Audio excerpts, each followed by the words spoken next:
This is TWiT. Helldivers 2 was pulled from Steam in 170 countries because what? Sony wanted you to make an account. Is that why? Right. So even if you're playing on a PC, they wanted you to have a console account for the PlayStation Network, which, I mean, on its face, that's just like, oh, what? I mean, this is a company that was complaining about Microsoft making antitrust moves, and they just made a huge antitrust move in front of everybody. So naturally, Helldivers went from an incredible score on Steam of user satisfaction to got negative bombed into a ratio that you wouldn't believe, and rightfully so. Now, the leader came out, and his first attempt at explaining what was going on was ham-fisted and terrible, and rightfully no one accepted his apology. But the second apology he made actually seemed heartfelt. It was more along the lines of, look, yeah, we messed up. We went too fast. We didn't explain why we were doing this. We didn't explain what we were hoping to improve the experience with this move would be. But as it turns out, Helldivers 2 is a fun game that got caught up in some really nasty internal office politics. And now people can't use the game that have already bought the game. Correct. That have the game, and because of Steam's return policy, it becomes this really messy thing of you can't play a game anymore that you've already paid for. And made people really angry about that. The problem is that when you expect something, when you are already used to something, and then for after you've been enjoying something to be suddenly now you have to do another step, another barrier to entry. People really don't like that. Right. If you don't start it off, head it off at the pass. And the CEO knew that this was going to be coming up. And so it's one of these weird things. And Sony also changed their privacy policy. At first they said some game you might need to, you were never going to force you to have to sign in on games that you didn't already sign in on. And then later they changed it to be like, there's some games that we may force you to sign in on. And so it becomes this really messy bit of politics that comes out. And a lot of people are really upset, even people that have accounts, just because a lot of people don't want to have to sign into things if they didn't already have to beforehand. And why are you forcing everyone to sign in? And why do they want that? Because I actually didn't even see this story. But just so you know, it's a big deal. This is the year's best-selling game so far. This is not a little... Yeah, and it was exceptionally popular. It had amazing reviews. Which now it's getting a lot of... the gameplay, quite the opposite, right? People the gameplay was actually quite good. What is the game? The reason why people are upset was because they actually really enjoyed it. I mean, this is one of these games that gets people amped up about playing with other players. Imagine that in today's world where people generally want to stay away from other people, you had people who were joining clans to take on quests, to take back planets from different factions. It was, I mean, this had everything. It had everything going from it, and it had overwhelming support from its fan base. And then they did this and it 180'd it. Wow. I can't imagine any game studio doing a 180 this quickly. Look at this. From beloved to hated. It was beloved, but now if I go to Steam and look at the reviews, overwhelmingly negative. 248,357 user reviews, 14% positive. 14% positive, which means 86% negative. It's tanking very fast. Yeah. Just yesterday, it wasn't that bad. It was 90 plus before this whole thing. People are pissed. So that's how.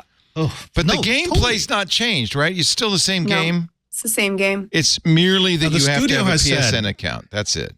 Yeah, it's it was mentioned. The studio said, "Oh no, we had always planned to do this. This was going to be the launch, but there were technical issues, which generally means they realized the PlayStation Network wouldn't handle the traffic. It was going to crash if everyone was trying to sign in. But it just sounds so silly." And a bait and switch. This is going to end in a class action. There's no way this doesn't unless they reverse this policy. So I don't play games enough to understand, like, what legitimately, like, as someone who doesn't play, like, what's the big deal with having to have that other account? Like, is it just because it's a whole other thing to log into, or is it like something else? There's some countries that don't have, you can't log in, period. Some people don't have them. So like there's some people that absolutely, like, they just can't. There's not even, it only takes moments to be able to log into it. Some people, don't want to on a whatever reason. Some people don't have a PlayStation account. Some people don't have a PlayStation. So for some people, it's privacy issues. But the main issue is that there are many countries where they do not have access to be able to make an account. They can't make an account. There are only I didn't 69 realize approved. that. You can buy the game everywhere, but you can only play it in 69 countries. Oh, that's obnoxious. So they just right? sold it to people who they knew weren't going to be able to play it. Furthermore, they're not offering refunds.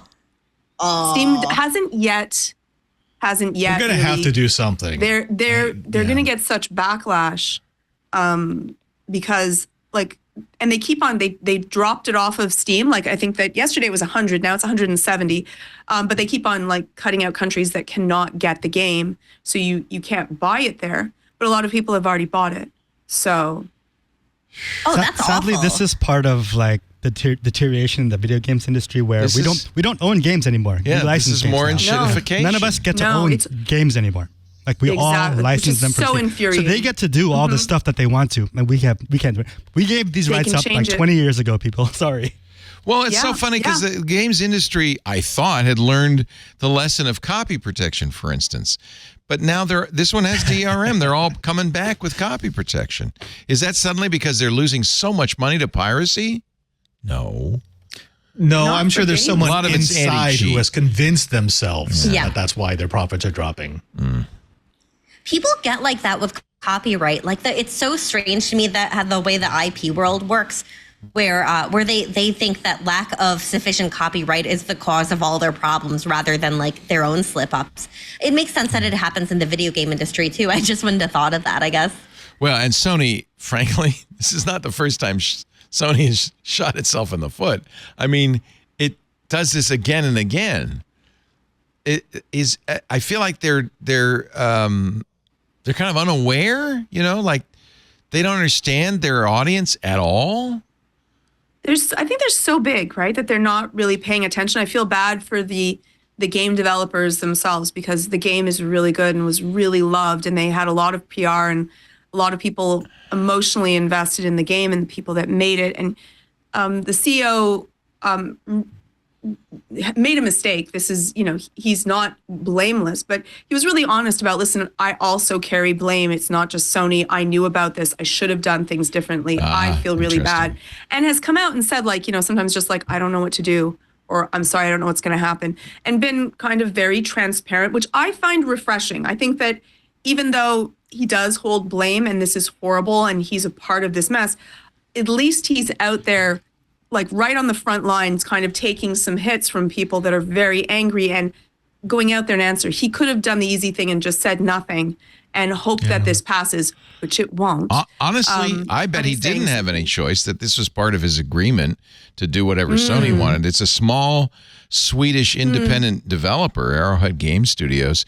I think he's really manning up by saying, I take responsibility, even though I bet you he had no choice. That was the deal, right? I remember Sony screwed up No Man's Sky. Oh, when God, yes. when they took on that title and they forced them to do the release even though the development team was saying it's not ready, it's not ready, Yeah. it's not ready. And eventually No Man's Sky became a great game. 2-3 years later, it is a fantastic game. This is the opposite. but- It started out as a great game and it's now become horrible. Wow. Wow, I didn't realize this is a big story. We should have led with this story. I apologize. I had no idea. I hadn't even heard about it, but now I know. Hey, thank you for watching this little snippet from our big show, the News Roundtable, This Week in Tech. I'm Leo Laporte. Each week we cover the week's tech news, in-depth analysis, but it's also fun and engaging. You'll find it at twit.tv along with all of our shows. And if you want more, just hit the subscribe button, and we'll be sure to bring you a lot more great content. Thanks for listening.